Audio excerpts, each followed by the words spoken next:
Pak. Bismillahirrahmanirrahim. Assalamualaikum warahmatullahi wabarakatuh. Amin. Waalaikumsalam Waalaikumsalam warahmatullahi warahmatullahi wabarakatuh. wabarakatuh. Alhamdulillahirabbil alamin. Wa bihi nasta'inu ala umuri dunya waddin.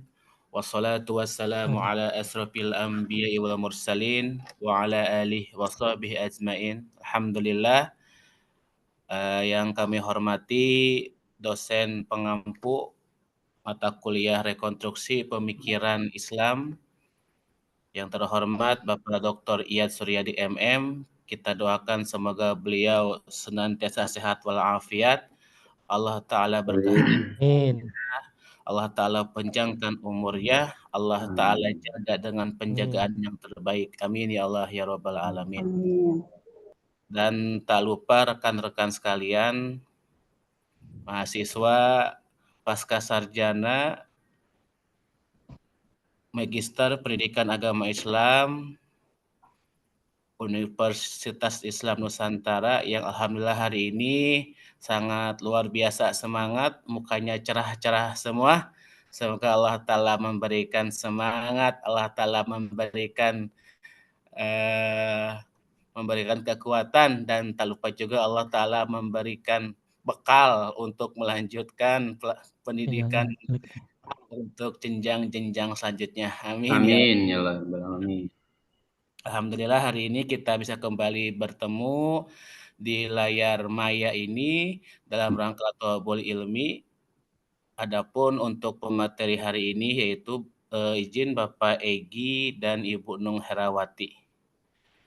Oke, tanpa banyak kalam, kami persilakan kepada Bapak Egi Ahmad Juwaini SPDI dan Ibu Nung Herawati untuk menyampaikan materi subbab dari mata kuliah Rekonstruksi Pemikiran Islam.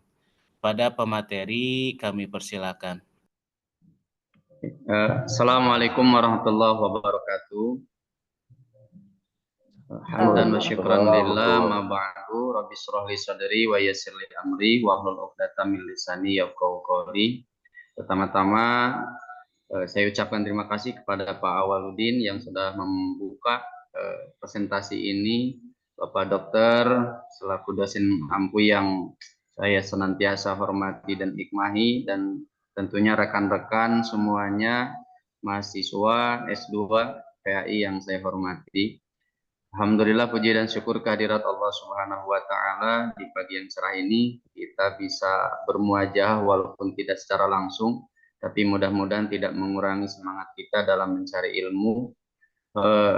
Mohon maaf apabila nanti di dalam presentasinya banyak kekurangan-kekurangannya, sharing aja, mohon masukan dan sarannya. Untuk izin share materi.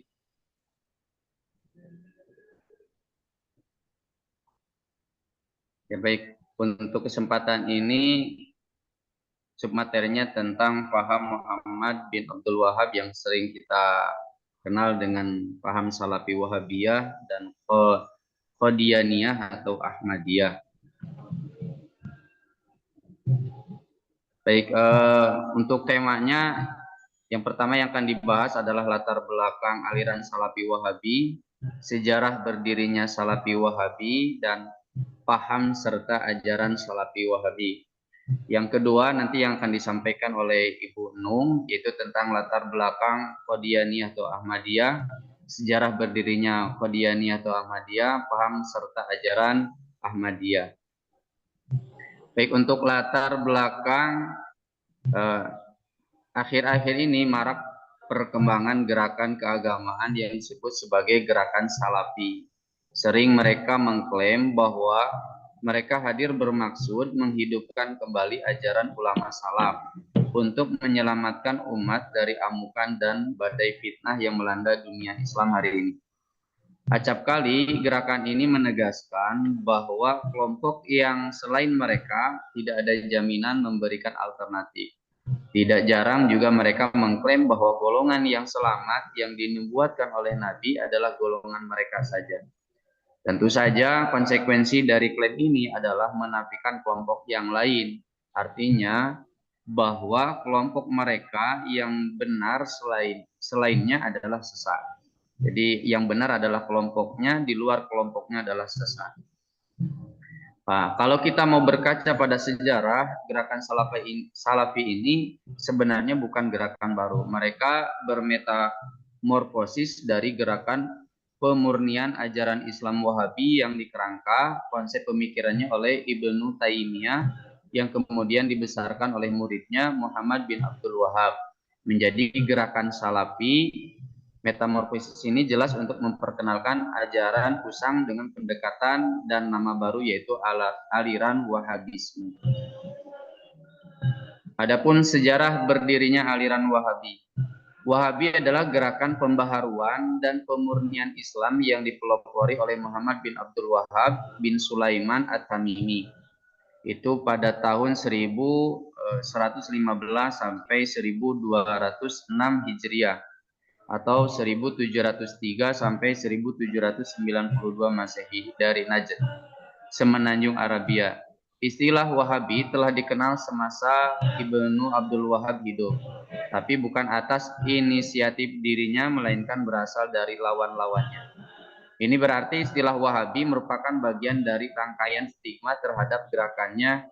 Menurut Hanafi itu tahun 2003, Muhammad bin Abdul Wahab merupakan seorang ulama pembaharuan dan ahli teologi agama Islam yang mengetahui gerakan Salafiyah.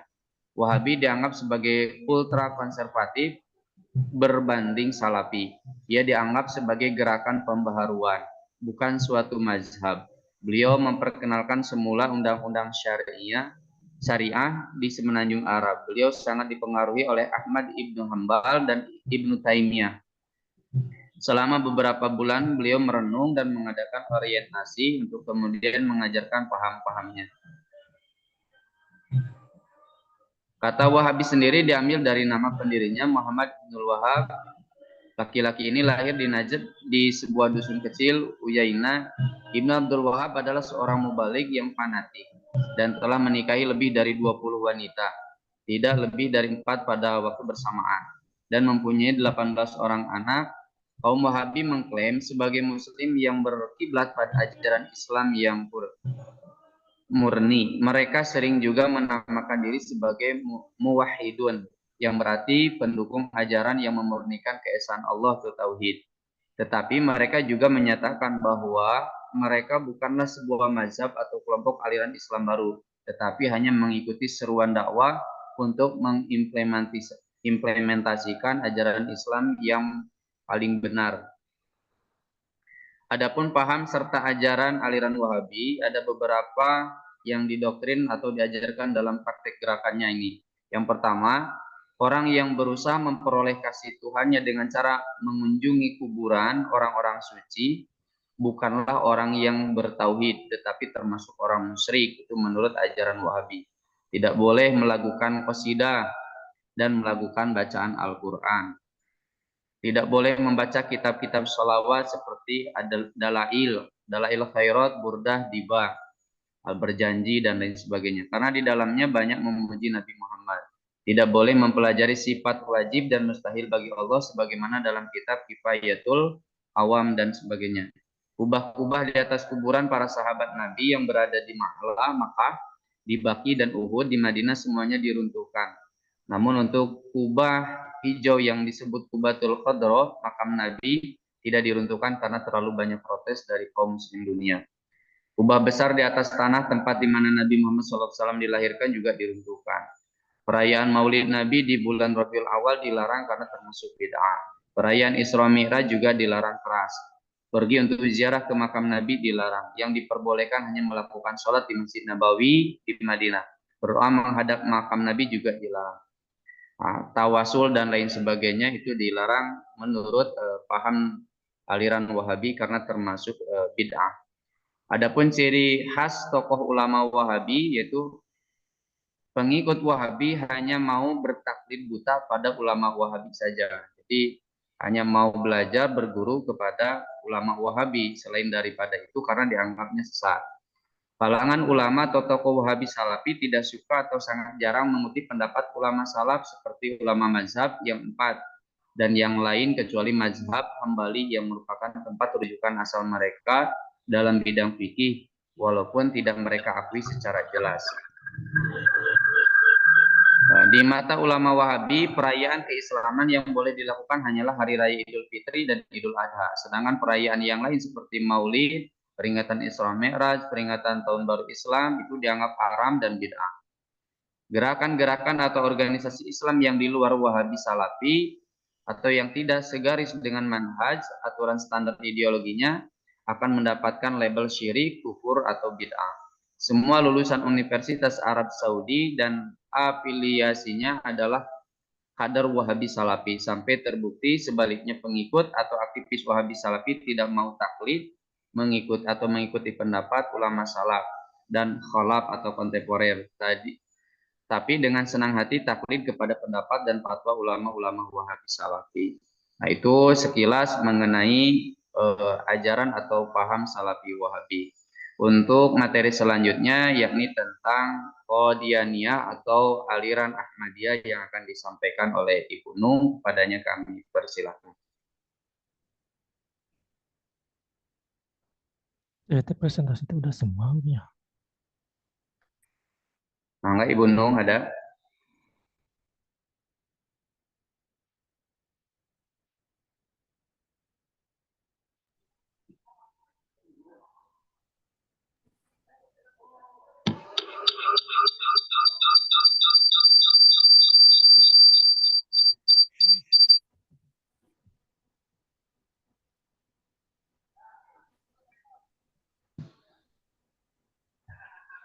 Iya teh awal jaringan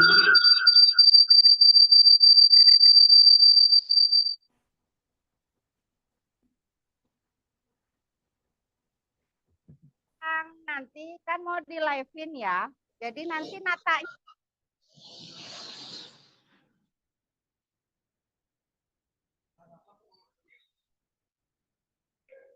Bismillahirrahmanirrahim. Assalamualaikum warahmatullahi wabarakatuh. Waalaikumsalam warahmatullahi wabarakatuh. Melanjutkan materi yang sudah dibaca, yang sudah disampaikan oleh Pak Egi. Ini screen dari Pak Egi ya. Screen.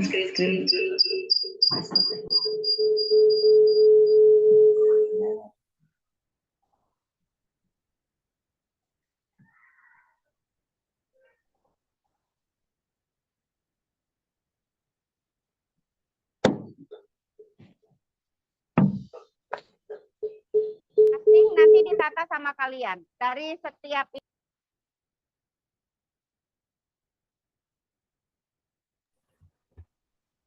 Lanjut Pak Egi aja tuh. Oh, mangga.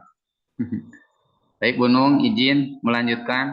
Halo Bu Ya Nung, Pak Egi, mungkin punten lagi sibuk ini ya? saya dari HP nggak bisa, tapi dari komputer juga ngehang. Aduh, Iya. punten ya.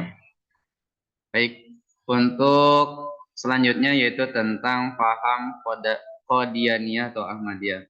Qadianiyah ini adalah gerakan menyimpang yang dilahirkan oleh sebenarnya penjajah Inggris pada tahun 1900 Masehi di daratan India dengan tujuannya adalah menjauhkan kaum muslimin dari agama. Mereka dari kewajiban jihad secara khusus sehingga mereka tidak melawan penjajah dengan nama Islam. Adapun sejarah berdirinya aliran Ahmadiyah ini adalah pendirinya Nizam Ghulam Ahmad pada tahun 1839 sampai 1908 Masehi. Beliau ini adalah aktor utama terbentuknya aliran ini. Dia lahir di desa Qadian, Punjab, India tahun 1839 Masehi. Dia berasal dari keluarga yang pesohor, mengkhianati negeri dan agama. Sehingga tidak mengherankan manakala Ghulam Ahmad ini ditumbuh dengan sangat loyal dan taat kepada penjajah dalam kondisi apapun. Maka penjajah memilihnya untuk memerankan nabi palsu agar kaum muslimin berkumpul di bawah arahannya dan bersibuk diri dengannya sehingga mereka melupakan jihad melawan penjajah Inggris.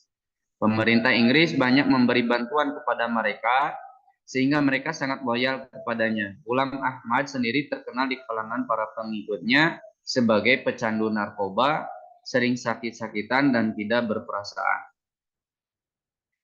Paham serta ajaran aliran Ahmadiyah. Yang pertama, Ghulam Ahmad memulai dakwanya sebagai seorang juru dakwah. Manakala orang-orang telah percaya kepadanya, dia mulai mengaku sebagai mujaddid yang diberi ilham oleh Allah, kemudian naik ke jenjang berikutnya di mana dia mengaku sebagai Al-Mahdi akhir zaman dan Al-Masih yang ditunggu kemudian akhirnya mengaku sebagai nabi, bahwa kenabiannya lebih tinggi dan lebih mulia daripada Nabi Muhammad SAW. Yang kedua, para pengikut aliran ini meyakini bahwa Allah berkuasa, sholat, tidur, bangun, menulis, salah, dan bersetubuh. Maha tinggi Allah dari apa yang dikatakan oleh orang-orang zalim. Aliran ini meyakini bahwa kenabian belum tertutup dengan Muhammad, akan tetapi ia selalu terbuka dan Allah akan mengutus Rasul sesuai dengan hajat dan kebutuhan. Dan bahwa Ghulam Ahmad adalah nabi paling mulia secara total. Aliran ini meyakini bahwa malaikat Jibril turun kepada Mirza Ghulam dan memberinya wahyu yang sama dengan Al-Quran. Mereka berkata, tidak ada Al-Quran kecuali yang berasal dari Ghulam. Tidak ada hadis kecuali apa yang dikatakan oleh Ghulam. Dan tidak ada nabi kecuali dia di bawah kepemimpinan Ghulam Ahmad. Yang selanjutnya, ajaran Ahmadiyah adalah Al-Quran. Al-Quran mereka bernama Alkitab Al-Mubin. Dia bukan Al-Quran kaum muslimin. Yang ketujuh, agama dan syariat mereka adalah agama dan syariat independen, dan kawan-kawan Ghulam adalah para sahabatnya. Bumi Qadian seperti Mekah dan Madinah, bahkan lebih baik, ia adalah bumi haram, kiblat mereka, dan kesanalah mereka berhaji. Tidak ada jihad, harus taat secara mutlak kepada Inggris karena mereka adalah ulil amri. Semua orang adalah kafir sehingga dia memeluk Qadianiyah, dan siapa yang menikah dengan non-Qadianiyah maka dia kafir. Itu salah satu aliran atau ajaran-ajaran yang dianggap sesat, yang memang sesat ya, ajaran Ahmadiyah.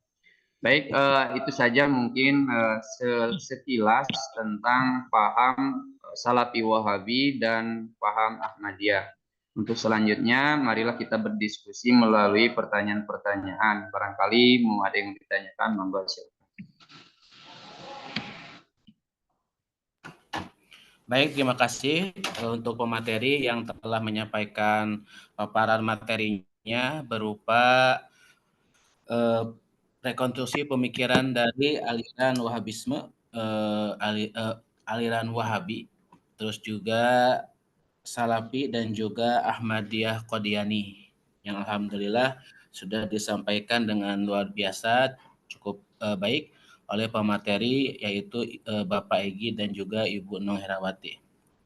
Untuk memperdalam materi, kita buka sesi diskusi mengenai pemikiran Islam di antara dua paham ini. Yang pertama adalah Wahabi dan juga yang kedua adalah Ahmadiyah Qadiani.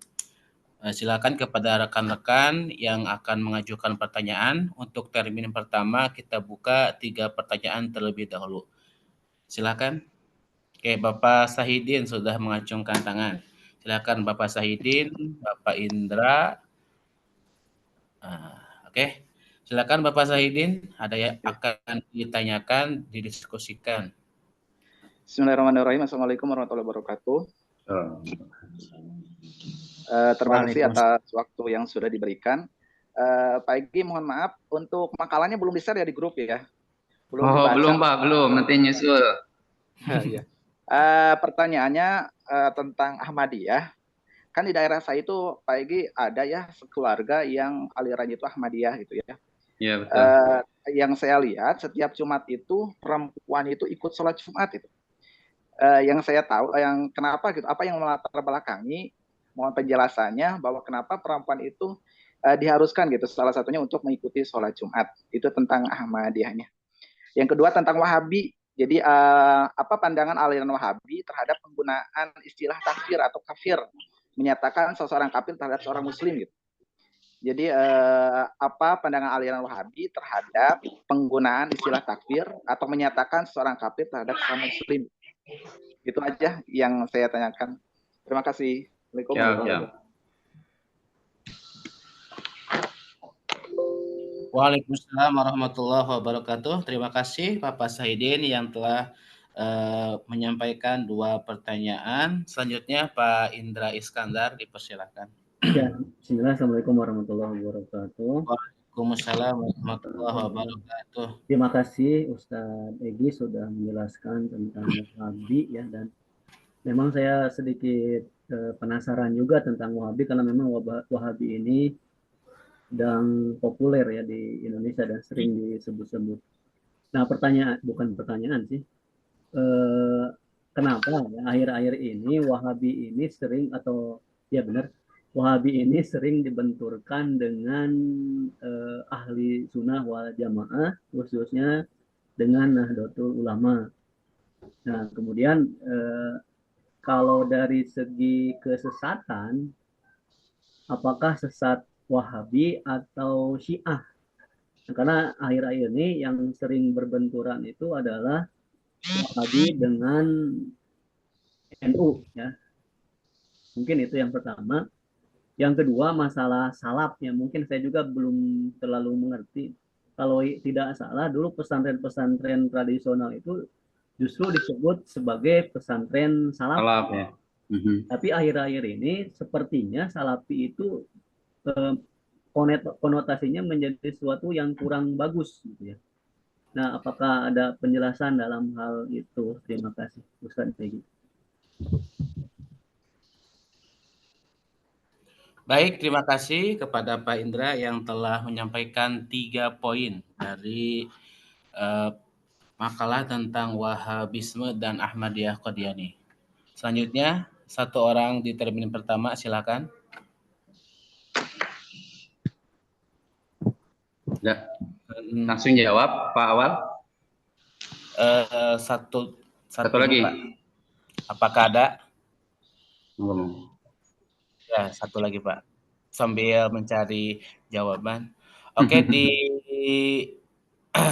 di kolom chat ya ada pertanyaan dari Pak Wawan Setiawan. Pak Wawan, ada Pak Wawan? Oke, Pak Wawan bertanya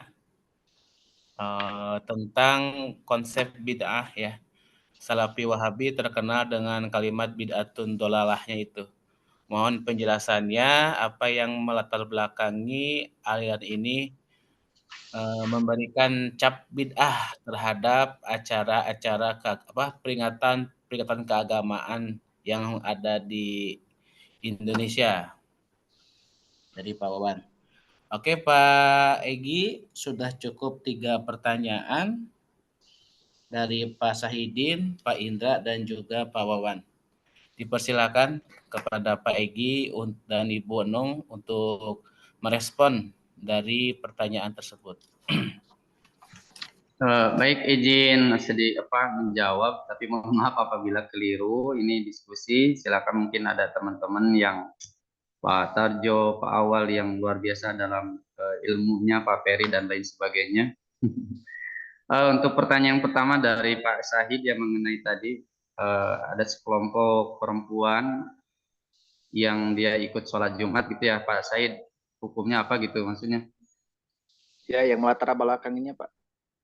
Oh, untuk yang melatar belakanginya, karena menurut hukum sendiri ya, latar belakang hukumnya sendiri bagi perempuan mengikuti sholat Jumat itu memang menurut yang kalau nggak salah saya pahami itu tidak diwajibkan menurut mazhab Imam Hambali gitu. Artinya tidak diwajibkan atau tidak diharuskan. Jadi tidak juga haram gitu. Berarti ada yang mungkin diperbolehkan gitu. Itu yang mungkin yang melatar belakangi ada beberapa kelompok perempuan yang mengikuti sholat Jumat. Barangkali ada yang mau ditambahkan, monggo silakan.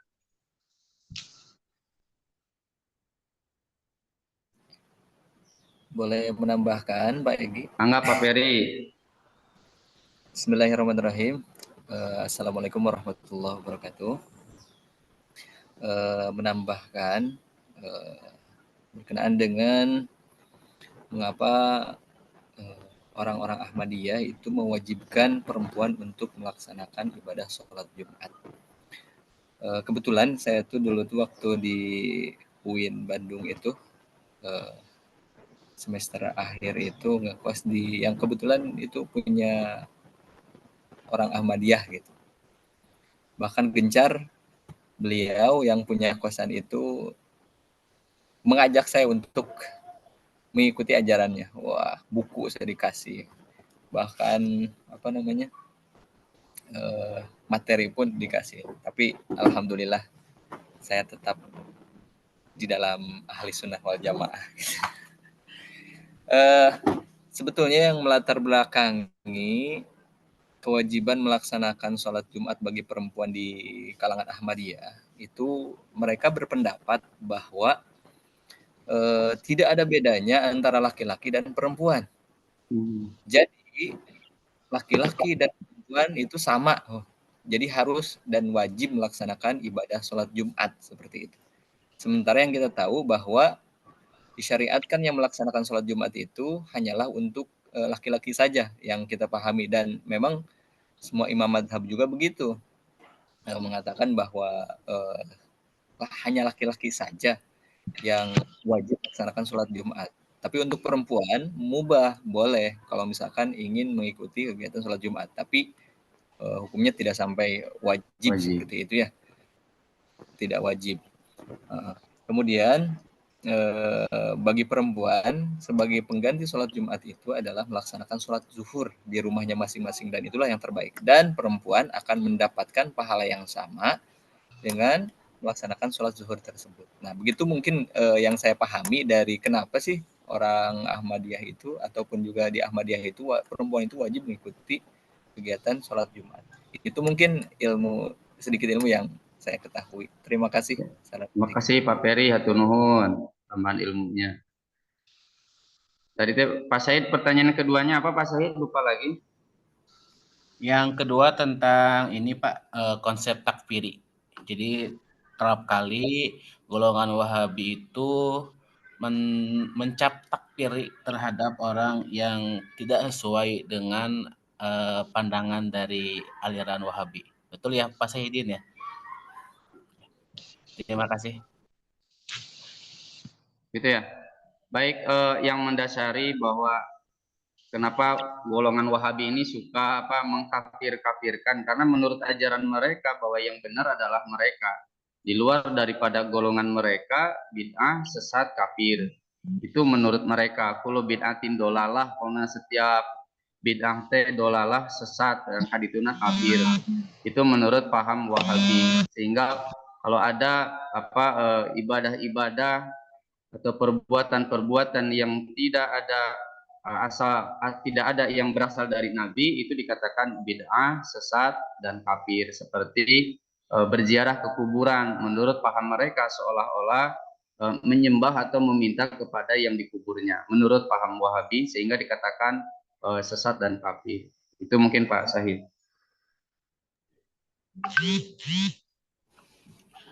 Baik, terima kasih. Untuk rekan-rekan yang lain ada yang akan menambahkan mengenai konsep takfiri yang sering diberikan kepada orang yang tidak sepaham dengan pemahaman dari aliran Wahabi tersebut.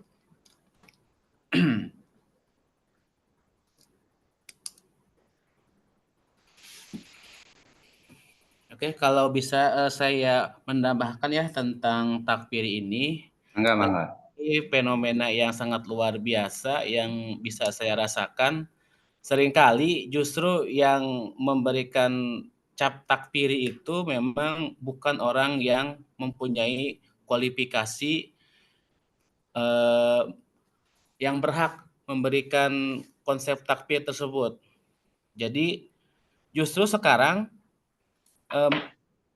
media sosial itu berpengaruh sangat luar biasa. Kadang seringkali satu paham dengan satu paham lagi dibenturkan. Nah, ini ada apa?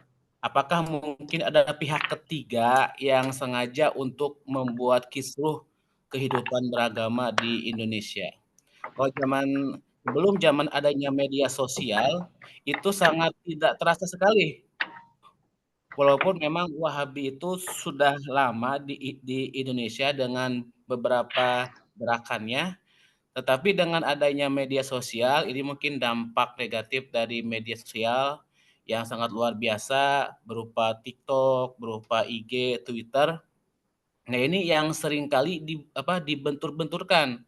Ketika memang ada akun tersebut, justru akun tersebut tidak mencirikan akun seseorang. Bahaya kalau memang itu akun robot yang senantiasa ingin membentur-benturkan. Dia mengutip video dari orang sedang ziarah kubur. Justru kasusnya itu luar biasa yang sangat sangat memprovokasi. Nah, menurut saya kalau memang untuk konsep takfiri ini dari Wahabi jelas orang yang senantiasa bertentangan dengan ajaran kaum Wahabi itu tadi kalau saya lihat dari yang Pak Egi paparkan dianggap musyrik seperti orang yang sering jaroh-jaroh ke kuburan, meminta kuburan. Justru mesti ada klarifikasi ketika memang orang yang sering ziarah kubur itu pada dasarnya bukan untuk menyembah orang yang ada di dalam kuburan, bukan. Justru kalau dalam konsep mengambil manggah itu kita harus ada galahnya. Ketika memang seorang tidak kuasa untuk mengambil manggah di pohon, maka mesti ada alat yaitu berupa galah untuk mengambil manggah tersebut atau wasilah kalau dalam bahasa ininya, bahasa pesantrennya mungkin. Jadi itu kegundahan saya justru banyak akun-akun yang seringkali membenturkan antara Aswaja atau mungkin antara NU antara dan yang lainnya dengan konsep dari Wahabi ini. Setelah saya telusuri ternyata akun tersebut memang tidak ada akun orangnya. Khawatir itu akun robot yang justru mungkin tujuannya bukan untuk menyebarkan ajaran tetapi untuk membentur-benturkan sehingga ketika di Indonesia itu kehidupan keberagaman itu harmonis itu gerah sekali. Bagaimana caranya di Indonesia ini saling dibentur-benturkan, tidak ada persatuan, sehingga ada agenda apa, agenda besar apa yang ada di media sosial ini. Itu terima kasih, itu mungkin sedikit tambahan dari saya. Ya, betul Pak Awal ya. Sedikit menambahkan lagi juga.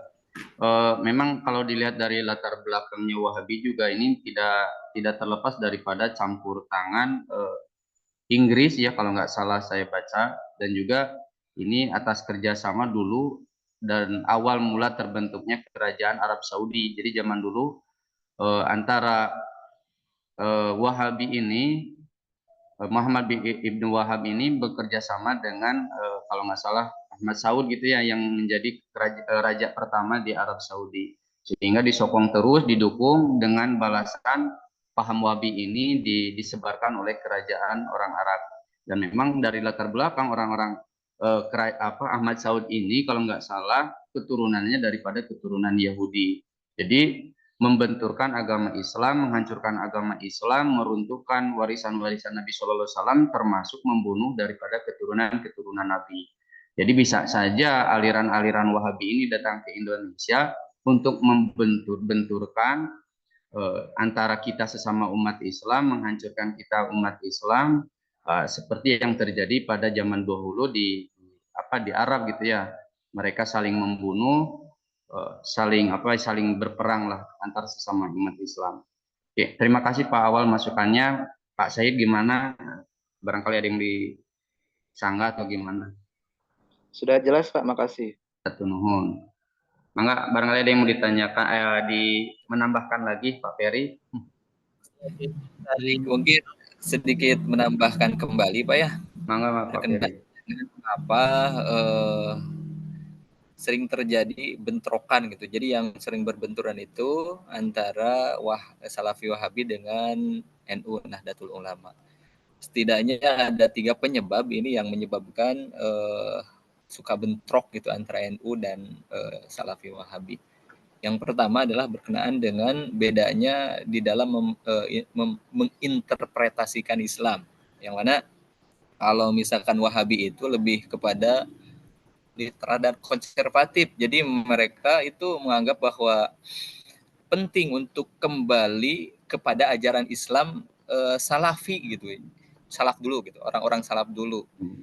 Dan juga mereka menolak tentang praktek bid'ah, yaitu inovasi yang dilakukan oleh orang-orang ulama NU mungkin ya gitu ya, para ulama seperti itu. Kemudian sementara NU itu lebih moderat gitu sifatnya, itu mendekati, kemudian mengadopsi lebih fleksibel lah gitu ya.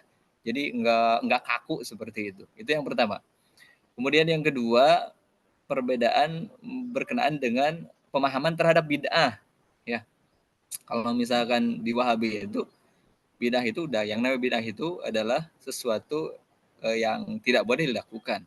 Tapi untuk di NU itu sendiri kan bid'ah itu kan ada terbagi kepada dua ya, ada bid'ah dolalah hasanah.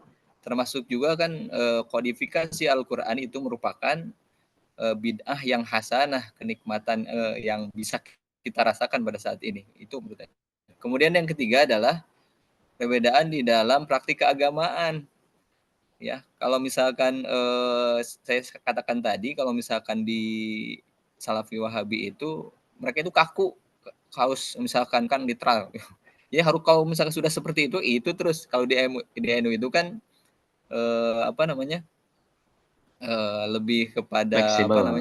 Bisa menyesuaikan lah, bisa begitu itu ya. Misalkan ya fleksibel. Mungkin itu Pak ya. Jadi ada 3 perbedaan tentang bagaimana menginterpretasikan Islam, kemudian perbedaan di dalam pemahaman tentang bid'ah, kemudian yang ketiga adalah bagaimana perbedaan itu tentang praktik agama. Seperti itu. Terima kasih. Terima kasih Pak Peri ilmunya. Baik, terima kasih.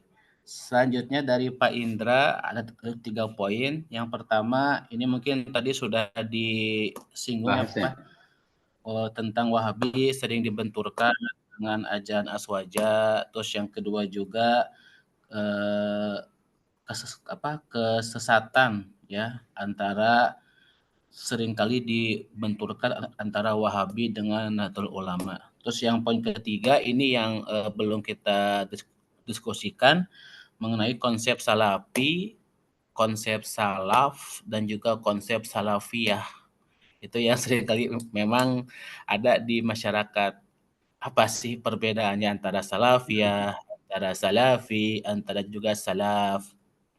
Mangga kepada Pak Egi untuk bisa memberikan tanggapan mengenai konsep salafiyah, salaf, dan juga salafi. Terima kasih.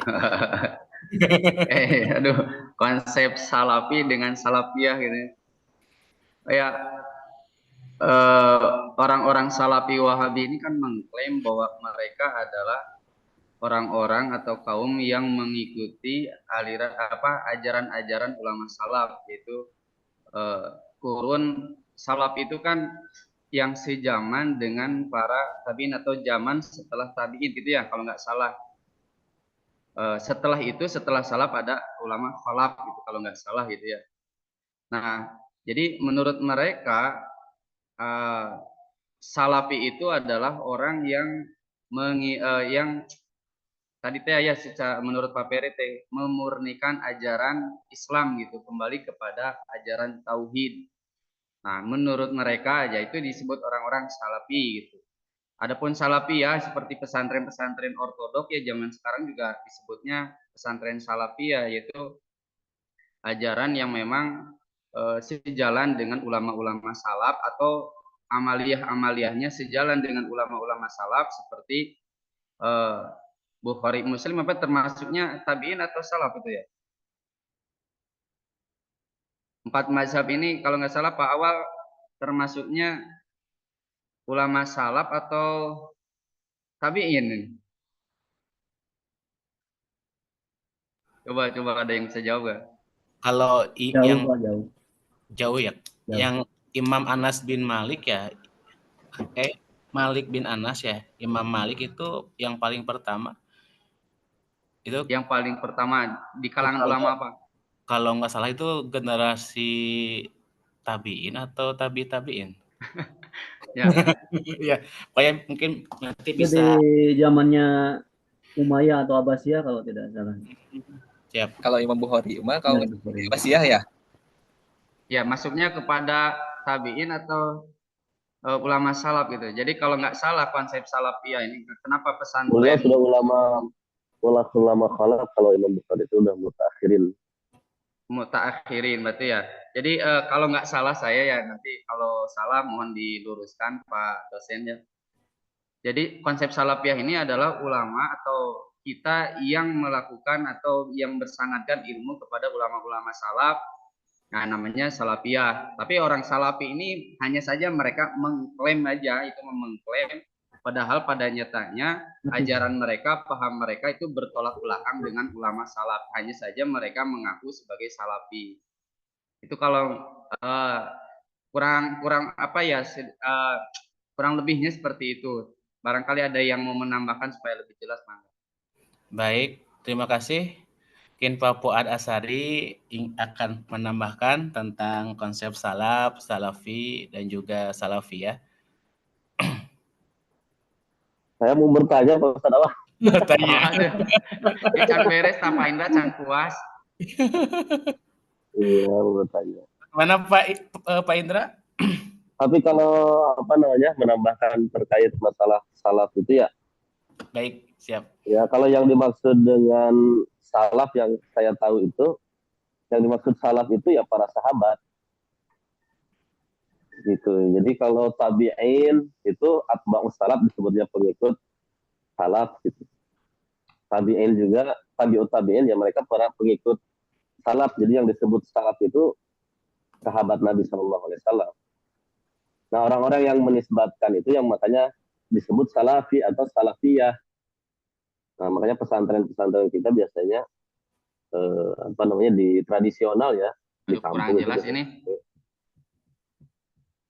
Salafiyah biasanya begitu. Jadi Ya. halo. Halo Pak Egi. Ya, Pak Fuad gak jelas. Pak Awal. Mungkin ada yang perlu di ini jadi salafiyah ini sekali lagi mungkin ya adalah generasi khalaf yang mengikuti ulama salaf dalam bermazhab. Jadi salafiyah adalah generasi khalaf yang mengikuti ulama salaf dalam bermazhab. Sedangkan salafi adalah generasi khalaf yang mengacu pada metodologi berpikir kembali kepada Al-Quran dan hadis serta mengikuti akidah pemurnian dari ragam bid'ah. Itu yang membedakan salafiyah dengan salafi ya. Jadi kalau salafiyah mah mengikuti ulama salaf dalam bermazhab, kalau salafi mah berpikir kembali kepada Al-Quran dan hadis, ingin memurnikan dari ragam bid'ah. Itu aliran salafi. Makanya mereka orang-orang Wahabi mengklaim bahwa mereka ini adalah salafi karena tujuan utamanya memurnikan ajaran Islam daripada ajaran-ajaran bid'ah. Karena menurut mereka kullu bid'atin dolalah, karena kabeh anu bid'ah teh sesat masuk neraka. Begitu mungkin Pak Awa. Ya, Pak Indra, silakan. Ya, terima kasih Ustadz Egi. Mungkin itu jadi salah satu alasan juga ya kenapa ulama atau ustadz salafi zaman sekarang itu tidak disukai oleh jamaah aswajib. Misalkan kan sekarang lagi muncul fenomena artis-artis yang berguru kepada ustadz yang salafi, tapi ada juga yang maksudnya ada yang tidak menyukai hal itu. Misalkan. Nah itu juga perlu diluruskan apakah mereka itu sudah sesuai atau memang tidak sesuai. Jadi kan itulah cuma perbedaan sih sebenarnya. Tapi ya sudah. Jadi iya betul. Di satu sisi ada baiknya ya, seperti kelompok-kelompok hijrah teh dari yang tadinya mungkin jarang sholat jadi rajin sholat, yang tadinya jauh dari agama menjadi dekat dengan agama. Tapi ya ada mungkin kekurangannya yaitu suka membid'ah-bid'ahkan dan menyesatkan orang, mengkafir-kafirkan orang, mungkin itu. yang menjadi kenapa selalu bertolak belakang. Sedangkan di Indonesia ini banyak amalia-amalia yang menurut mereka itu tidak berasal daripada ajaran Nabi Muhammad SAW. Padahal substansinya seperti perayaan Maulid itu kan hanya covernya saja, isinya kan ngaji, zikir, dan sholawat. Seperti itu. Untuk meluruskannya mungkin ya agak sulit karena memang kapasitas kita ya. Nah, kecuali mungkin ada ikut campur tangan dari Majelis Ulama Indonesia gitu ya. Ada aturan tertentu bagi pendakwah, misalkan mengenai materinya atau lainnya diatur gitu. Itu Pak Indra. Oke, baik. Pertanyaan ketiga dari Pak Wawan melalui kolom chat ya. Di sini diberikan pertanyaan bahwa apa yang melatar belakangi ajaran ini ya, ajaran Wahabi membid'ahkan acara-acara peringatan Hari Besar Islam. Mungkin tadi sudah disinggung melalui diskusi bahwa memang tidak sesuai dengan pandangan mereka melalui kegiatan keagamaan seperti Maulid, Isra wal Mi'raj, dan juga yang lainnya. Mungkin Pak Egy ada yang ditambahkan yang melatar belakangi membid'ahkan kegiatan PHBI dan yang lainnya. Oke, sedikit saja menambahkan yang tadi ya sudah jelas melatar belakangi kenapa orang-orang Wahabi membid'ahkan karena Nabi tidak melakukan perayaan Maulid Nabi. Seringkali kita sering di media sosial apakah Nabi itu, apakah para sahabat melaksanakan atau memperingati Maulid Nabi, kan gitu ya, yang selalu ditanyakan orang-orang Wahabi seperti itu. Terus juga mereka suka mengklaim bahwa peringatan Maulid ini adalah terlalu berlebihan dalam mengagungkan Nabi Muhammad SAW. Padahal yang kita tahu Nabi tidak melarang para sahabatnya. Padahal kita tahu perayaan Maulid itu nggak seberapa dengan kecintaannya para sahabat kepada Nabi gitu ya. Dan Nabi tidak melarang. Yang penting kata Nabi jangan mencintai aku sebagaimana kaum Nasrani sampai mengkultuskan Nabi Isa sebagai Tuhan. Itu yang dilarang oleh Nabi. Ya, jadi itu yang melatar belakangi. Jadi menurut mereka tidak ada dasarnya dari Nabi dan sahabat pun tidak melakukan, dan juga menurut mereka bahwa peringatan-peringatan itu terlalu berlebihan dalam mengagungkan Nabi SAW. Jadi menurut mereka ya khawatir pada kesyirikan lah. Itu yang melatar belakangi kenapa PHB ini bid'ah. Barangkali yang lain mau menambahkan silakan. Bu Nung, mangga kepada yang lainnya ada akan menambahkan mengenai latar belakang konsep bid'ah. Mungkin saya sedikit Pak ya ingin menambahkan. Mangga Pak Awal. Sebenarnya kalau kita lihat dimensi Islam itu ada iman, ada ihsan ya. Ketika memang kegiatan amalia ihsan itu dibenturkan dengan iman, itu nggak akan pernah ketemu. Contoh mungkin di kita seringkali ada yang namanya ayat 12 ya. Terus juga kita baca rotib, kita baca aman-aman yang lain yang tujuannya untuk memurnikan jiwa. Itu kan dengan konsep ihsan ya, tasawuf gitu kan.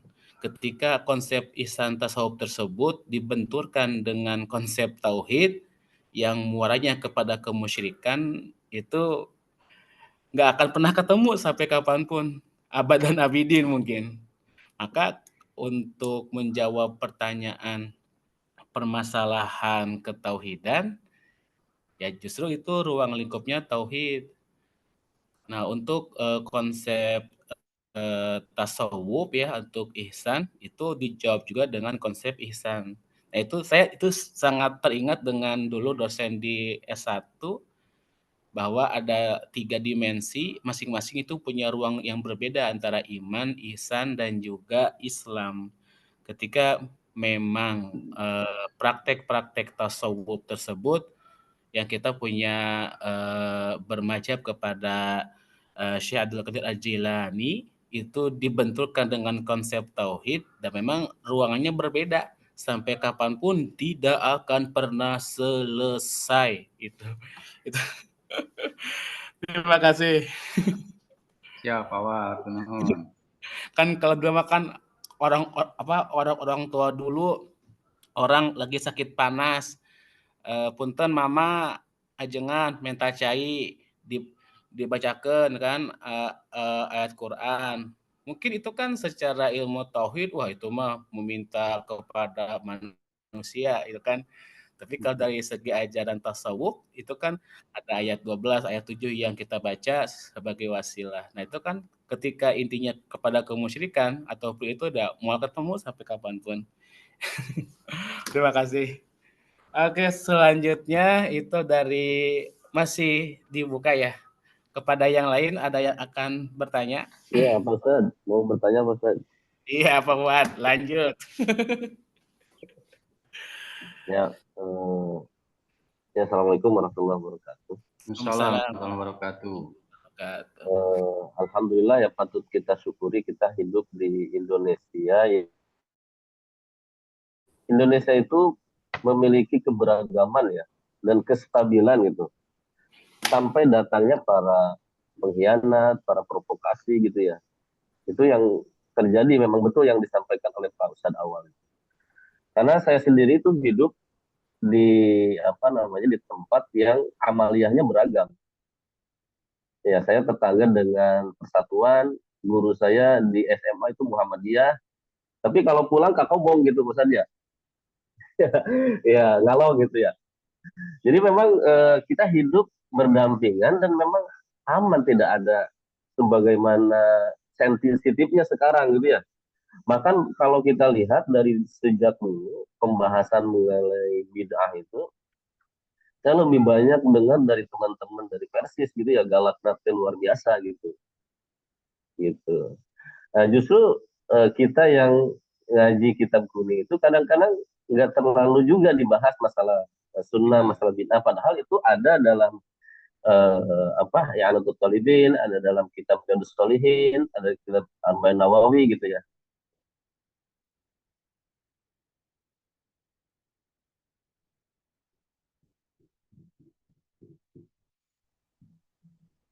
Hilang Pak Puan suaranya.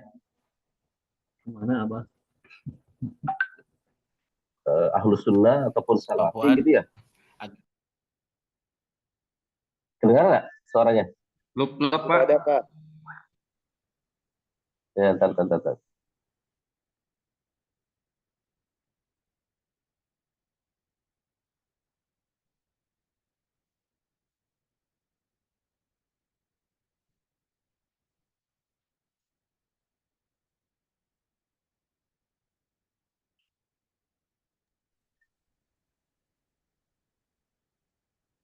Assalamualaikum. Salam. Lanjut Pak. Nah, bagus ya. Ya, kembali ke tadi itu mungkin setiap orang juga boleh mengaku ya menjadi ahlus sunnah, tapi belum tentu juga sebetulnya dia itu ahlus sunnah ya. Karena kalau kita lihat dari perjalanan perkembangan Islam di Indonesia dan juga amalia-amaliahnya di kalangan guru-guru kita pun kadang berbeda pendapat. Bahkan di kitab-kitab para ulama pun berbeda pendapat. Kalau kita lihat masalah apakah amal seperti bacaan Quran dan lain sebagainya itu ketika disedekahkan kepada mayit itu nyampe atau tidak, di kalangan mazhab Syafi'i saja berbeda pendapat gitu. Jadi kadang memang ini bikin ricuh ketika ada memang tokoh-tokoh tertentu. Beda ketika muncul tokoh penengah. Kita kalau dengarkan Bapak Kiai Hasyim Mujadi ya dulu, itu bagaimana menyatukan antara Muhammadiyah, NU, Persis gitu ya. Itu memang jadi menarik. Justru sebetulnya kita bisa bersaudara. Makanya mungkin kita perlu juga menelaah sebetulnya konsep bid'ah dan syiriknya itu seperti apa gitu ya. Misalkan kadang-kadang dari kelompok manapun sesuatu yang berlebihan itu pasti tidak baik. Atau menyepelekan pun, terlalu menyepelekan tidak baik. itu baik di kelompok mana saja, itu kalau terjatuh ke dalam dua hal ini, kalau ibaratnya itu ifrat dan tafrit ya, terlalu gulu berlebihan dan juga terlalu menyepelekan, ini akan terjatuh kepada yang tidak baik, jatuh ke dalam keburukan, baik dia itu dari NU, dari Persis Muhammadiyah ataupun dari Salafi Wahabi dan lain sebagainya. Itu kalau sudah terjatuh ke dalam gulu berlebihan dalam menghukumi sesuatu pasti tidak bagus gitu ya. Makanya kadang terjadilah percampuran di amaliyah kita juga. Kita sulit menentukan ini yang ziarah kubur ini memang dia jatuh kesyirikan atau tidak, karena memang nggak pernah ada gitu teguran. Padahal di Cikalongkolot ya, di tempat saya pribadi itu tempat ziarah itu ada, dan bahkan yang datang itu bermacam-macam. Tapi untuk pembahasan masalah apakah ini boleh dan ini artinya tidak terjatuh dan ini terjatuh kesyirikan, itu memang jarang dibahas, sehingga ngeblur semua gitu. Nah, mungkin yang ingin saya tanyakan, sebenarnya konsep bid'ah gitu ya di kita ini sepertinya seperti apa penjelasannya? Terus apa ada gitu buku pembahasan khusus dari kalangan ulama dulu ya, ulama mutakhir atau ulama khalaf yang membahas tentang ini, supaya kita ada titik temu selain daripada tokoh penengah itu tadi. Yang mudah-mudahan para mahasiswa-mahasiswa ini menjadi tokoh-tokoh penengah sebagaimana ulama-ulama kita terdahulu yang bisa merangkul semuanya gitu ya. Karena Indonesia ini kaum musliminnya banyak, paling banyak di dunia, dan diakui oleh dunia itu dengan beragam macam perbedaan pun masih bisa bersatu gitu ya. Maka sekali lagi mungkin ini PR buat kita, dan Ana ingin menanyakan sebenarnya konsep bid'ah dan syirik di kita itu seperti apa, dan apakah ada memang kajian menurut kita ternyata ini amal ini nggak boleh gitu terjatuh ke dalam syirik, sehingga kita tahu kalau orang-orang yang mau ziarah ini nggak boleh begini gitu ya, atau amaliyah-amaliyah yang lainnya. Allah alam, mungkin itu saja Pak Ustaz pertanyaannya. Mohon ya. Assalamualaikum warahmatullahi wabarakatuh. Waalaikumsalam warahmatullahi wabarakatuh. Betul ya Pak Fuad ya. Kadang kita juga ketika melihat akun di TikTok, akun di IG, itu kan kerap kali dibentur-benturkan. Ada katanya sholawat menyerupai konser, joget-joget. Justru itu video yang diambil di akun tersebut. Padahal masih banyak sholawat yang tidak seperti itu. Iya. Ya, astagfirullahaladzim kan ya seperti itu. Nah, mereka itu hanya mengutip video-video tersebut, padahal banyak sholawatan, burdah, dan juga manakiban yang memang tidak memakai joget-jogetan, tidak bercampur bertentangan lah ya Ustaz ya. Laki itu justru hanya sedikit yang seperti itu. Justru itu yang dijadikan mereka patokan. Itu yang sangat saya prihatin sekali untuk zaman untuk kesempatan kali ini ya, untuk waktu ini medsos itu luar biasa dampak negatifnya. Ya. Oke Pak Egi atau yang lain silahkan, ada yang menanggapi tentang seperti apa konsep bid'ah. Ustaz Sutarjo, kemana yuk Ustaz Sutarjo? Ya, sebagaimana yang saya pahami mengenai konsep bid'ah, bid'ah itu kan ya kalau menurut mereka Wahabi, bid'ah mah bid'ah aja, semuanya dolalah gitu kan, sesat dan kesananya masuk neraka. Menurut paham saya, bahwa menurut paham Imam Syafi'i juga kan bid'ah itu ada dua macam, yakni yang terpuji dan yang tercela. Maka apapun yang cocok dengan sunnah, tidak bertentangan dengan syariat agama, maka itu adalah yang terpuji. Seperti contohnya berziarah kubur. Ziarah kubur kalau tujuannya mendoakan atau datangnya kepada ulama-ulama soleh, mereka tujuannya adalah untuk bertawasul dengan amal, bertawasul dengan kesolehannya para ulama, tidak menjadi masalah, kan berdoanya kepada Allah, bukan kepada yang dikubur atau kepada ulama tersebut. Tapi kalau ziarah kubur tujuannya beda, seperti meminta atau tujuannya adalah istilahnya seolah-olah menuhankan yang dikuburkan, yang di kuburan, nah itu yang menjadi bid'ah dolalah atau yang dikatakan sesat. Jadi perlu digarisbawahi bahwa banyak juga seperti para sahabat yang melakukan bid'ah seperti ya tadi pembukuan atau memushafkan Al-Quran, dan Nabi kan tidak pernah memerintahkan untuk membukukan Al-Quran. Itu terjadi di zaman kalau nggak salah Utsman bin Affan kan gitu. Terus juga pernah juga kalau nggak salah Bilal ketika ditanya bahwa aku mendengar suara apa terompahmu di surga, apa yang kau lakukan, bahwa Bilal itu kalau nggak salah sholat sunnah 2 rakaat yaitu syukrul wudhu, dan itu Nabi tidak pernah melakukan, akan tetapi ditakrir oleh Nabi menjadi amalia sunnah. Artinya sebelum Bilal tidak mengerjakan yang awalnya tidak diperintahkan, tidak dilarang oleh Nabi SAW. Artinya berarti sahabat pun juga melakukan sesuatu yang tidak dilakukan oleh Nabi, tetapi ya tidak bertentangan dengan syariat. Jadi selama sesuatu yang baru itu tidak bertentangan dengan sunnah, tidak bertentangan dengan Al-Quran, maka dianggap majmumah atau bid'ah yang baik. Adapun bid'ah yang dolalah, yang dikatakan bid'ah itu sesat, adalah sesuatu yang baru yang sesuatu itu bertentangan dengan sunnah atau bertentangan dengan syariat agama. Mungkin seperti itu Pak Awal. Baik, terima kasih. Mungkin ini yang terakhir sangat menarik, pertanyaan dari Pak Jaini. Ini lebih ke aplikatif di sekolah masing-masing ya. Bagaimana caranya meminimalisir paham-paham tersebut di lingkungan pendidikan? Jika memang paham tersebut tidak baik untuk siswa, di mana mereka berangkat dari background pendidikan agama di rumahnya itu yang berbeda-beda. Nah, itu bagaimana cara untuk meminimalisir kalau memang misalkan paham tersebut tidak baik untuk mereka di lingkungan pendidikan. Ini sangat luar biasa menarik, wujud aplikatif di lingkungan pendidikan masing-masing. Silakan Pak Egy untuk bisa dijawab, memberikan respon.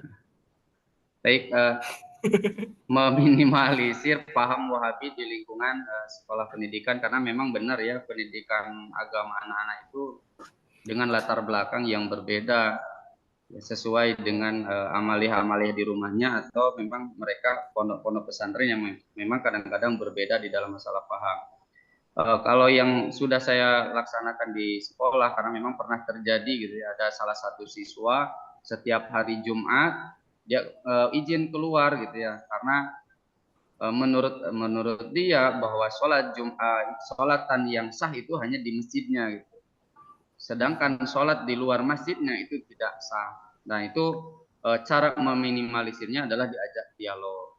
Berarti kalau seperti itu paham kamu, seolah-olah menganggap bahwa yang lain itu sesat, yang lain itu tidak benar menurut paham dia. Jadi salah satu meminimalisirnya adalah memberikan pengetahuan, memberikan dengan cara dialog secara 4 mata ya. Jadi tidak mempermalukan dia juga, sehingga dia tidak menjadi bahan bullying teman-temannya karena berbeda. Itu yang pernah saya laksanakan di sekolah gitu. Jadi diajak dialoglah secara baik-baik, yang alhamdulillah berubah gitu dengan berjalannya waktu.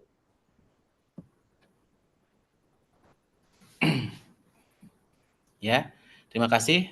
Dari rekan-rekan yang lain ada yang akan ditambahkan mengenai upaya preventif di sekolah di lembaga pendidikan terhadap aliran-aliran yang membahayakan ya mungkin untuk betul radikalisme, bibit-bibit radikal, karena memang suka ada Pak Awal, benar. Jadi apa ya, pelajaran dari gurunya itu seolah-olah diremehkan gitu, nggak mau nerima, karena yang menurut mereka adalah gurunya yang di rumah gitu, sedangkan guru di sekolah dianggap hanya penting nilai aja gitu. Dan itu kan keliru dan salah satu paham radikal kan gitu. Dokternya nggak ada ini. Oh gitu? Saya. Oh, Dokternya keluar dulu. keluar Oh, dulu. Pak Indra, mangga Pak Indra. Tapi menarik juga nih ya kalau kan di sekolah itu mungkin beda dengan lingkungan di masyarakat ya. Tuh. Kalau saya mungkin berpendapat kita ya harus lebih moderat sih istilahnya kan karena latar belakang siswa yang berbeda, khususnya di Wahabi yang saya nilai tidak sepenuhnya salah juga karena keinginannya ingin memurnikan ajaran Islam ya kan. Kemudian memang ada beberapa hal yang tidak sesuai dengan pemahaman kita, itu mungkin yang perlu diluruskan ya.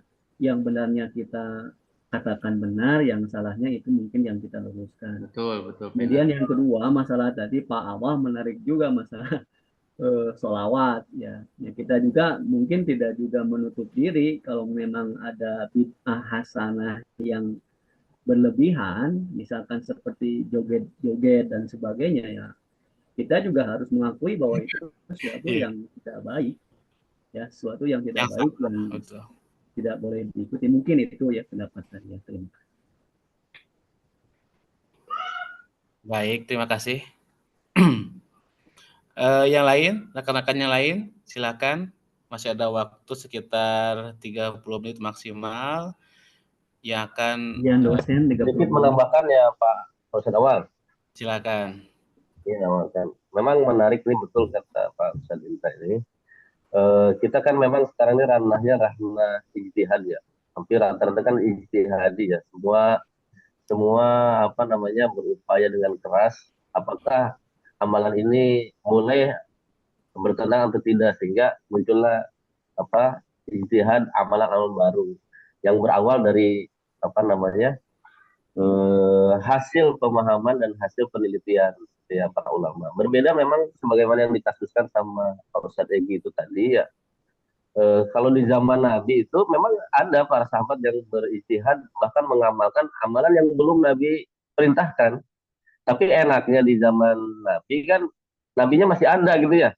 Jadi betul salahnya itu masih bisa ditentukan. Kalau sekarang itu kan nggak bisa gitu. Begitu juga di kalangan Khulafaur Rasyidin kan ada kekhususan tertentu mereka, bahwasanya ketika terjadi khilaf itu ya, fasaikum ikhtilafan katsiran itu, alaikum bisunnati wa sunnati Khulafaur Rasyidin. Jadi Khulafaur Rasyidin ini dimasukkan ke dalam bagian daripada sunnah Nabi SAW juga.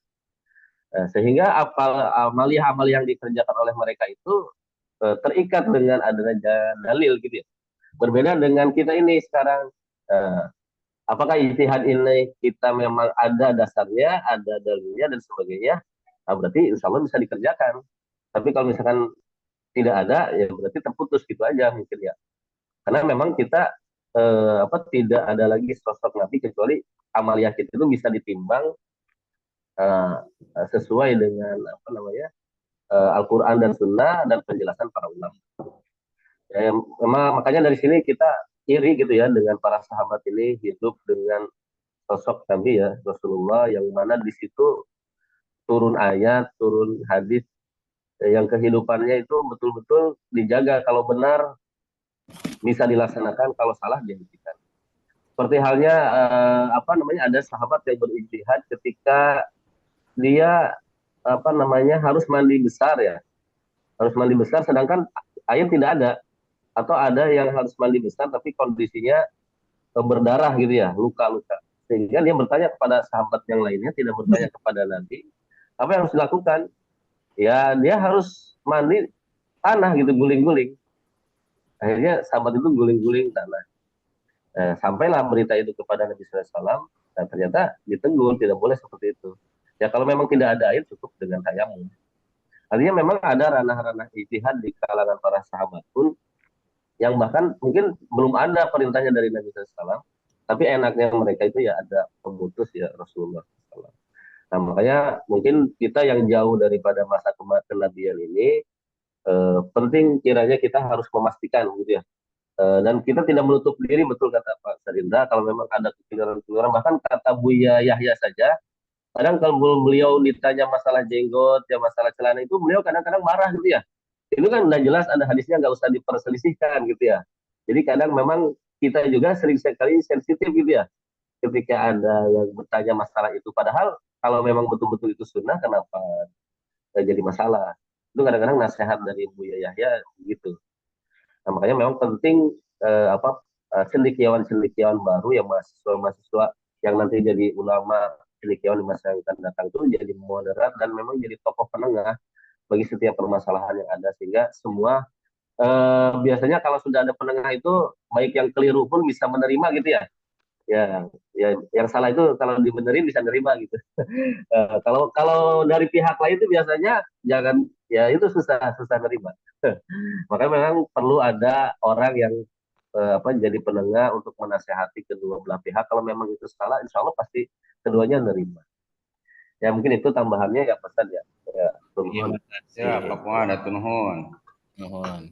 Oke, untuk saya apa ya, ketika di lingkungan pendidikan itu saya selalu berkata kepada anak-anak ya, ketika kalian melihat sebuah kemungkaran yang memang tidak sesuai dengan apa yang kamu anut, apa yang kamu yakini, itu ada 3 rambunya. Yang pertama itu adalah pebiadih dengan tangan kamu atau dengan pengaruh kamu. Nah, kalau kamu tidak punya pengaruh di lingkungan, nggak sanggup, pabilisani dengan lisan kamu. Kalau kamu nggak punya keilmuan tentang paham tersebut, nah itu yang paling terakhir, pabikolbi, doain. Kalau memang misalkan kamu mau berdakwah kepada lingkungan yang tidak sesuai dengan apa yang kamu anut, kalau kamu tidak bisa berdakwah dengan gerakan, pabilisani bisa mungkin dengan tulisan. Kalau kamu memang tidak bisa juga, itu pabikolbi dengan hati. Doain supaya memang lingkungan tersebut bisa berubah. Dan cara dakwah juga, ud'u ila sabili rabbika bil hikmah wa mau ijatul hasanah fajadilhum billati hiya asan. Tidak ada paksaan untuk kita bisa, oh ini yang paling benar, oh ini yang paling benar. Jadi itu yang sering saya kepada anak-anak di kelas, ketika memang ada hal yang tidak sesuai dengan yang kamu yakini, yaitu keberagaman di Islam. Selama memang tidak berbeda Tentangan. Tuhannya sama kan, dan juga dia meyakini bahwa Rasulullah itu adalah nabi terakhir. Kalau memang ada yang mengaku nabi itu sangat jelas luar biasa, itu mah udah dikategorikan sesat. Nah itu silakan kalian berdakwah untuk teman-teman yang lain, tapi ingat tidak boleh ada paksaan. Kamu juga harus mencirikan dakwah tersebut dengan perilaku kamu yang bagus, bil hikmah, mau ujutul hasanah. Kalau akan berdebat, wajadilhum billati hiya ahsan, dengan cara yang baik gitu. Tidak ada paksaan. Terima kasih. Oke. Bapak dosennya sudah ada, Prof. Iyad? Ada. Sudah cukup, Pak. Ada ya? Oke. Pak Sutarjo, Pak Sutarjo. Pak Dokter. Dosen, Pak. Pak Dokter, ada Pak? Pak Indra? Ada. Ya, oke, terima kasih. Alhamdulillahirrahmanirrahim. Diskusi kita mengenai pemikiran dari Wahabisme dan juga Ahmadiyah Qodiani telah selesai. Selanjutnya kepada dosen pengampu Bapak Dr. Iyad Suryadi, kami persilakan untuk memberikan penguatan. Ya, terima kasih. Assalamualaikum warahmatullahi wabarakatuh. Waalaikumsalam. Pak Dokter, izin ya itu pakai itu Nurul Saifur Rahman. Ini saya ini oh iya.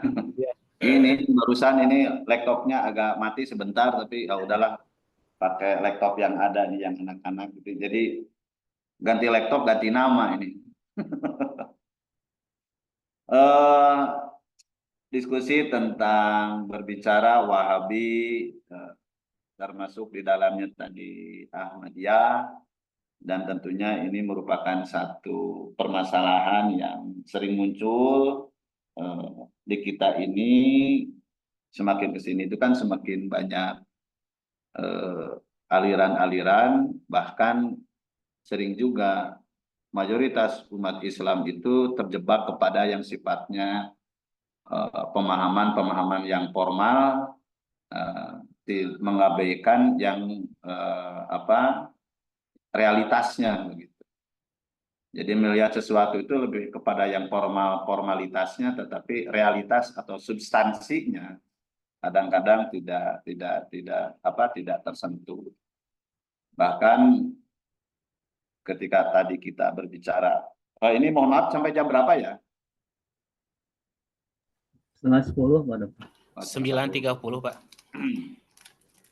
Kalau kita berbicara tentang tadi munculnya Wahabi, tadi disampaikan di dalam makalah tentang kronologisnya, aliran-aliran salafi termasuk di dalamnya kita sering juga salafiyah begitu.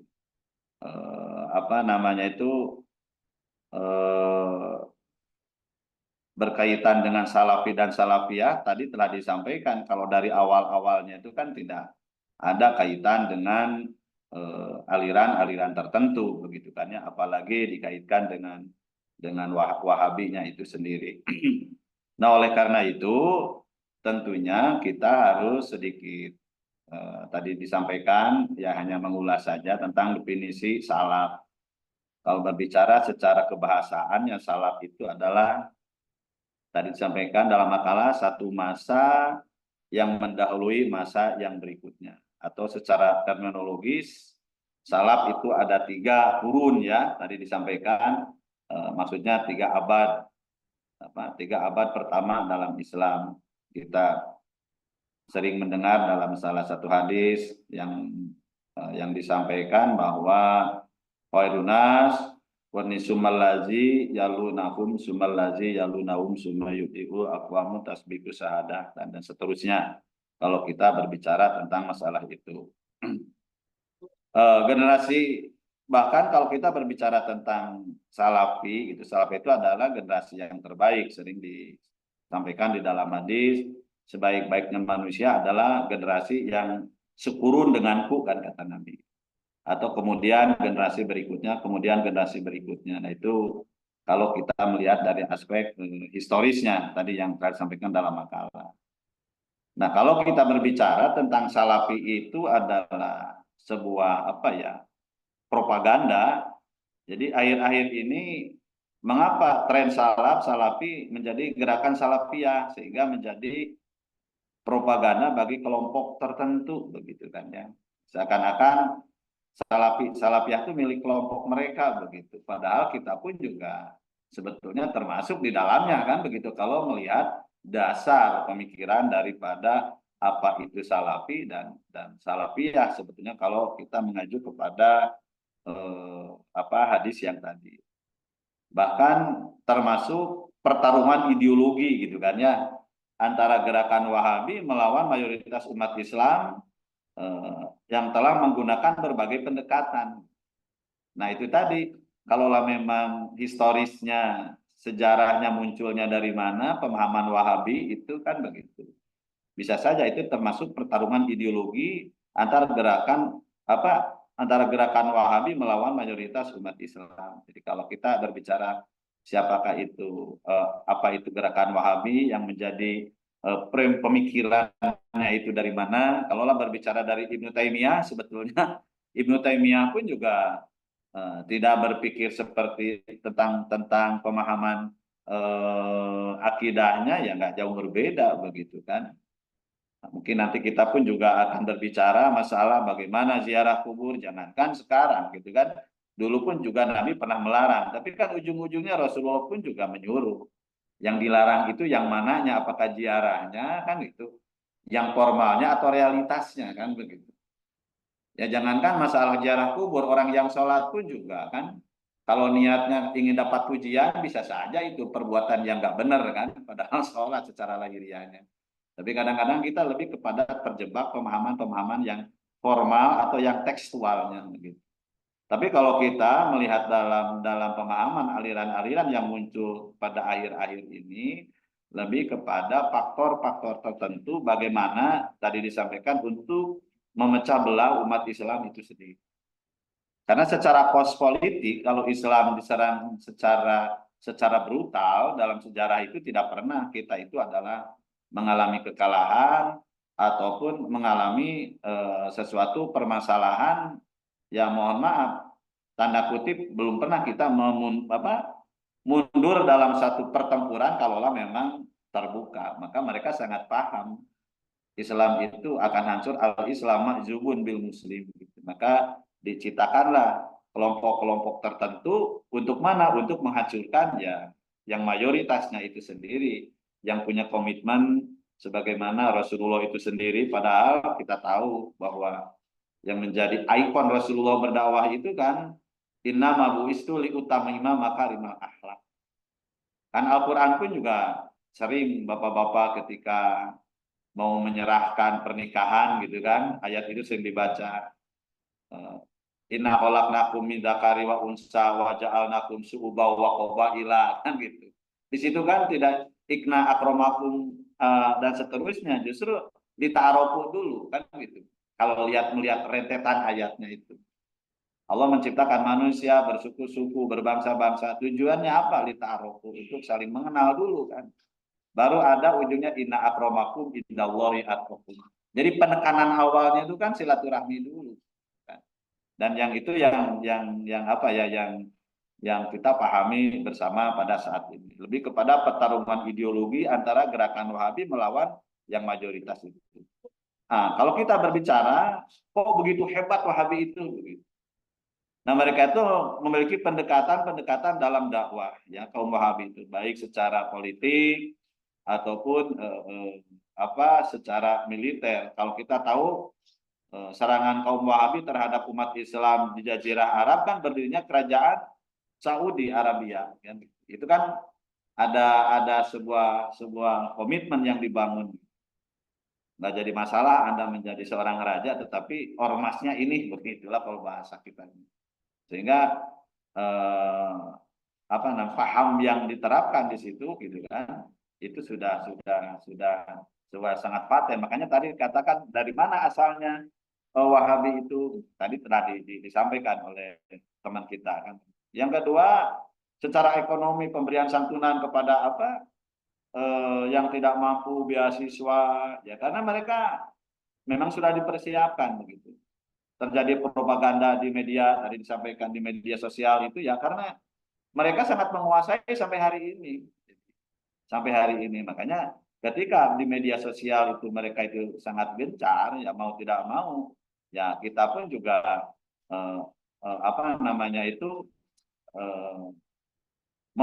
memposisikan yang harus begitu kan, harus begitu. Nah, oleh karena itu berbicara tentang Wahabi dan Ahmadiyah, kalau berbicara tentang masalah pemahaman ru'iyahnya, itu sebetulnya tidak hanya hal-hal yang sangat sederhana sebetulnya. Tadi berbicara tentang ziarah kubur, apalagi masalah kalaulah tidak ada contohnya dari Rasul begitu. Justru kalau saya punya pemikiran apa yang disampaikan oleh Pak Din Samsudin, sekarang itu harus mengembangkan bid'ah sosial gitu kan ya. Jadi bid'ah sosial itu justru harus lebih dikembangkan begitu kan ya, bukan harus dikikis begitu. Karena ada bagaimana pengembangan ekonomi ketika zaman Rasulullah gitu kan, dan sekarang kan itu sekarang semakin terbuka. Terus lagi belajar sekarang zaman Nabi bagaimana sekarang kan ini mungkin termasuk webinar ataupun daring pun juga termasuk bid'ah kayaknya kan begitu.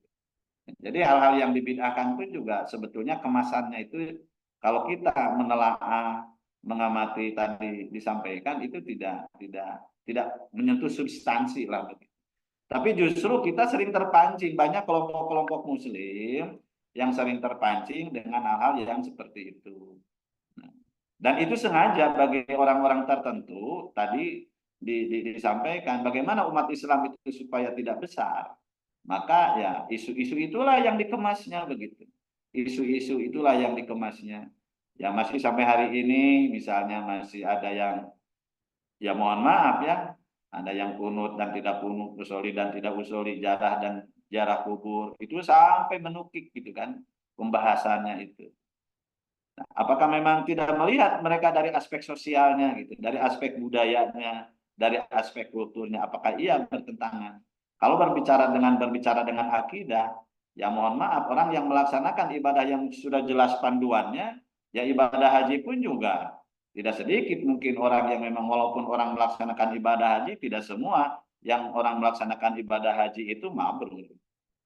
Ataupun sholat pun juga kan sama.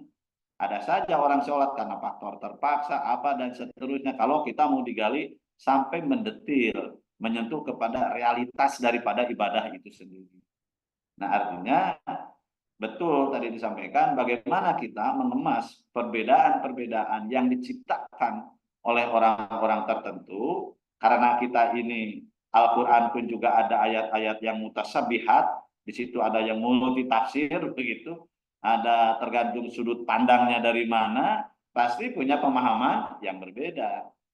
Makanya tadi ada Ahmadiyah mengatakan Ahmadiyah khotamin nabiin, mereka diartikan cincin begitu kan, bukan penutup kan begitu. Maka ada lagi nabi setelah nabi begitu kan. Tapi kalau itu kita sudah sepakat, Ahlus Sunnah wal Jamaah termasuk seluruh kelompok pun juga yang di kita yang ada itu sudah sepakat bahwa bernyangkut tentang akidah berbicara tentang itu.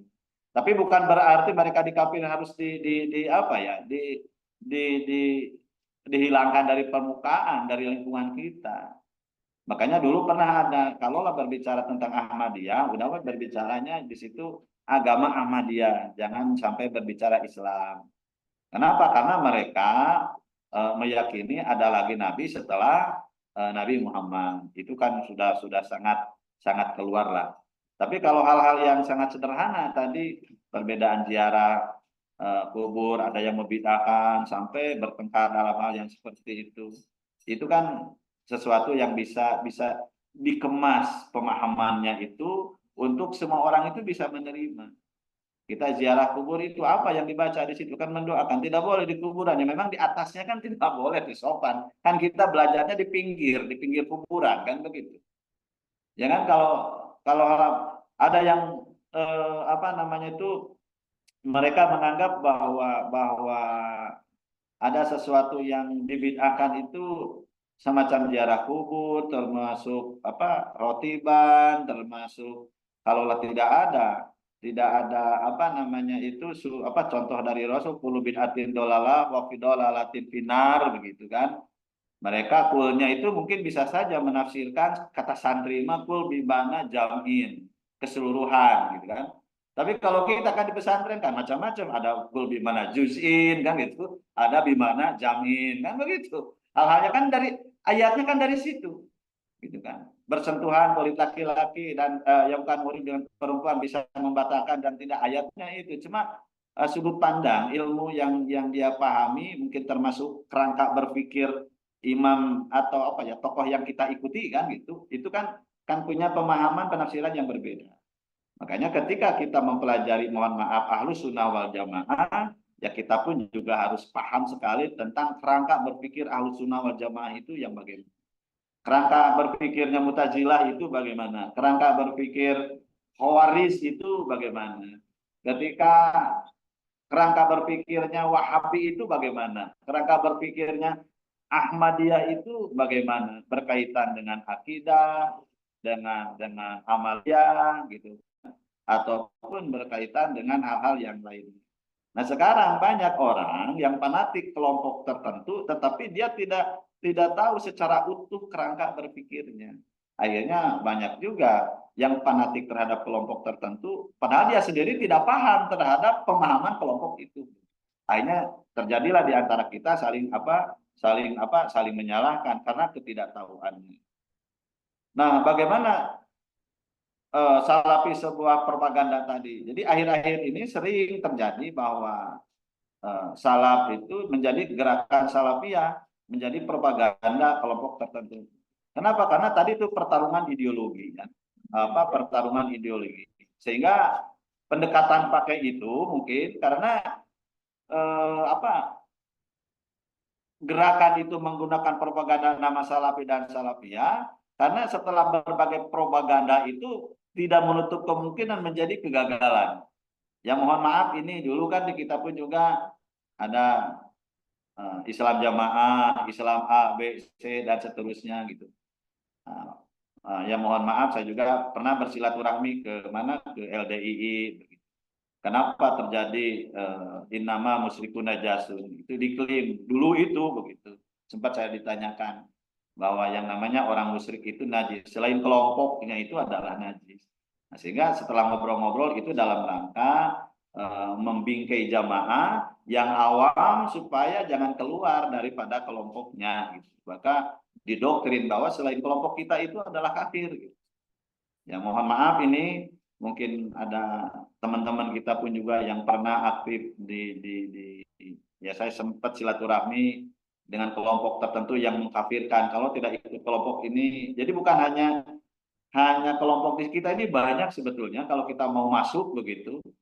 Yang saya tahu pun juga ada 1, 2, 3 gitu kan. Nah, masuk begitu dengan pendekatan etnografinya itu sendiri ketika mengadakan penelitian, ya itu bahwa selain kelompoknya itu mereka itu berani mengkafirkan. Tapi setelah ngobrol lama-lama, kenapa itu dalam salah satu doktrin, ketika ada orang yang awal masuk terhadap kelompoknya supaya tidak keluar lagi begitu, dan akhirnya doktrinnya itu seperti itu. Tapi dari kelas-kelas tertentu yang menengah begitu berpikirnya itu sudah mulai mencair. Tapi ketika di bawahnya gitu masih ada khasnya itu yang selalu dipertahankan. Jadi kelompok A, kelompok B, kelompok C, dan ya kalau istilah di dalam kelas ada kelompok A, kelompok B, kelompok C, dan seterusnya. Nah kita ini sebagai ulul albabnya, pemikir kelas menengah ke atas tentunya bukan terjebak, terseret terhadap pemahaman saling menyalahkan. Justru bagaimana untuk mengembalikan bahwa Islam itu universal, bahwa Islam itu rahmatan lil alamin. Bagaimana menjelaskan nilai-nilai Islam secara utuh. Bagaimana menjelaskan nilai-nilai Islam itu secara menyeluruh begitu kan. Karena kita ini bukan milik NU, kita bukan milik Muhammadiyah, kita bukan milik Persis ataupun Wahabi, bahwa kita ini adalah milik umat. Makanya saya sering berpikir, kenapa umat Islam di kita ini agak-agak susah untuk berkembangnya. Beda dengan ketika dulu zamannya siapa itu Pangeran Diponegoro begitu kan, begitu sangat kuat begitu kan, melawan penjajah itu. Nah karena kalau sekarang itu sudah banyak brandnya gitu, ini sehingga susah untuk menemukan ulama yang menjadi panutan umat. Tapi ada juga ulama yang menjadi panutan organisasinya, ulama yang menjadi panutan kelompoknya. Belum bisa melahirkan ulama sebagai panutan umat. Kalau dulu munculnya Pak Hasyim Asy'ari gitu kan, Haji Ahmad Dahlan begitu, Buya Hamka, banyaklah ulama-ulama kita setelah kemerdekaan beberapa tahun muncul, memang betul menjadi ulama kelompok untuk untuk kepentingan umat. Ya kesini tadi mohon maaf ini Pak Hasyim Mujadi begitu kan, sering diulam di mana di Unisba, di kampus-kampus tertentu yang notabene misalnya dalam konteks pemikiran fikihnya gitu ada sedikit perbedaan, tetapi karena mereka menyentuh persamaannya gitu, sampai ya berapa kali diundang beliau itu ke kampus-kampus tertentu, ya kayak Gus Baha lah sekarang begitu ya. Gus Baha pun juga pemikirannya kan sudah sangat-sangat elegan kan begitu. Sehingga Gus Baha justru di Jawa Timur, di Malang, UMM sering ulang. Cuma Uninus di sini belum pernah ulang Gus Baha. Mungkin ada yang punya link ke Gus Baha begitu. Ya kalau bisa mata kuliah pemikiran gitu, rekonstruksi pemikiran itu. Bagus tuh Pak Dokter. Menghadirkan Gus Baha kalau bisa begitu. Kita berbicaralah tentang konsep Islam di situ kan begitu. Nah sekarang ini justru hadirnya KUMJ, Universitas Muhammadiyah Jogja, gitu, sering diundang, Universitas Muhammadiyah Malang, gitu. Nah Uninusnya belum undang beliau begitu. Ya mudah-mudahan kelas ini kalau bisa punya link begitu dalam mengadakan seminar nanti yang menghadirkan, walaupun dengan secara virtual seperti ini, ya pematerinya adalah beliau, gitu. Kan itu Kan Gus Bah itu kan kalau dalam kajian materinya tidak melihat dia orang NU, ya NU selalu dibaik-baik juga kan, Gus Dur kadang-kadang dikritisi gitu kan gitu. Nah itulah perlu ada orang-orang yang memang ya kita ini yang harus punya pemikiran yang seperti itu. Jangan dikotomi, ini mah Dek Salah kita kelompok kurang begitu. Jadi kita sampaikan sebuah kebenaran itulah adalah memang benar gitu.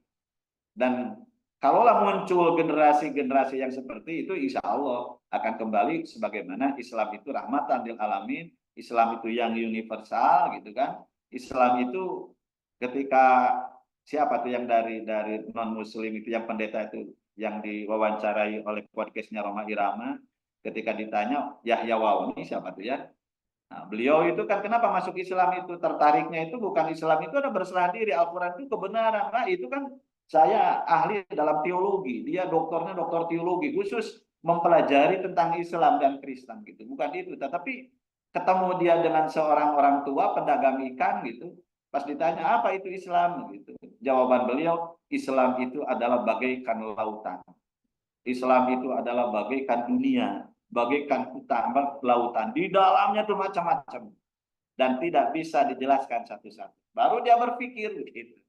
Artinya menjelaskan Islam itu tidak hanya menjelaskan bagi orang-orang tertentu, Islam itu berserah diri kepada siapa? Kepada Tuhannya, tidak sebatas itu. Tapi bagaimana menjelaskan Islam secara universal, apalagi dalam konteks yang sekarang ini yang kita hadapi pada masa-masa ini. Jadi munculnya gerakan Wahabi itu ada juga yang tadi menyampaikan bahwa setelah berbagai propaganda mereka itu mengalami ada sedikit kegagalan, maka mengambillah gitu termasnya itu pemahaman salafi gitu kan, ataupun salafiyah dengan jargon-jargonnya itu ya kita pun juga paham semuanya. Nah, padahal kalau dilihat di sini bahwa generasi salafi itu adalah generasi yang terbaik ketika zaman Rasul, setelah Rasul, dan setelah sahabat kan begitu. Nah, itu yang harus kita menjadi rujukan. Gitu. Makanya saya teringat guru saya dulu waktu pesantren. Kalau masalah sains ya memang kita ke yang sekarang katanya, ngiblatnya gitu. Tapi kalau urusan agama gitu, kalaulah dengan Rasulnya memang sudah itu untuk sahabat, ya ada karya-karya tabiin siapa orang yang paling dekat, dia punya pendapat itu lebih baik ke sana kita merujuknya gitu. Tapi kalau kita akui gitu kan, kalau kita telah oh benar juga begitu kan. Bisa saja orang-orang sekarang ini misalnya mohon maaf menelaah itu mungkin ilmunya itu bertambah, kesolehannya itu kan belum tentu begitu kan. Jadi kalau orang yang dulu kan itu menelaah itu betul-betul dibangun dulu kesolehannya itu sangat luar biasa, mau nulis pun juga mohon maaf permohonan pendekatan terhadap Tuhannya pun juga meditasinya sangat luar biasa sehingga menghasilkan karya yang abadi. Karyanya Al-Ghazali sampai hari ini kan gitu. Padahal belum ada komputer dan seterusnya begitu kan. Karya Imam As-Syafi'i usul fikihnya sampai hari ini. Mungkin sampai nanti hari kiamat. Jangankan itu ilmu tajwid pun juga kan kita memahami ilmu tajwid pun juga kayak Al-Qur'an gitu kan. Huruf izhar itu ada berapa? Ada 6 gitu. Dari dulu sampai hari ini kan enggak robah-robah. Jangan begitu kan ya. Gitu kan. Yang namanya ilmu tajwid, ifa ada berapa gitu, iklab ada berapa, qalqalah ada berapa gitu. Padahal bisa saja sekarang ini berubah. Bagaimana ikhfa'nya orang yang sumbing begitu kan? Makanya orang yang sumbing dengan orang yang romal disamakan kan gitu. Kan imam itu membaca Al-Qur'an itu harus tartil. Bagaimana tartilnya orang yang sumbing, bagaimana tartilnya orang yang punya ya galak gitu kan itu. Kan itu sesuatu hal yang perlu ada ruang disampaikan. Jangan sampai karena sumbing padahal dia hafal Al-Qur'an, dia tahu hukum Al-Qur'an, tidak boleh jadi imam karena tidak tartil bacaannya kan tidak mungkin begitu kan gitu. Nah, itu kan garapan ilmu tajwid. Jadi tartilnya dalam konteks ilmu tajwid bagi orang yang sumbing itu boleh nggak jadi imam? Ya boleh, tapi kan izharnya nggak jelas begitu. Ifanya nggak jelas sesuai apakah itu diperbolehkan jadi imam begitu kan?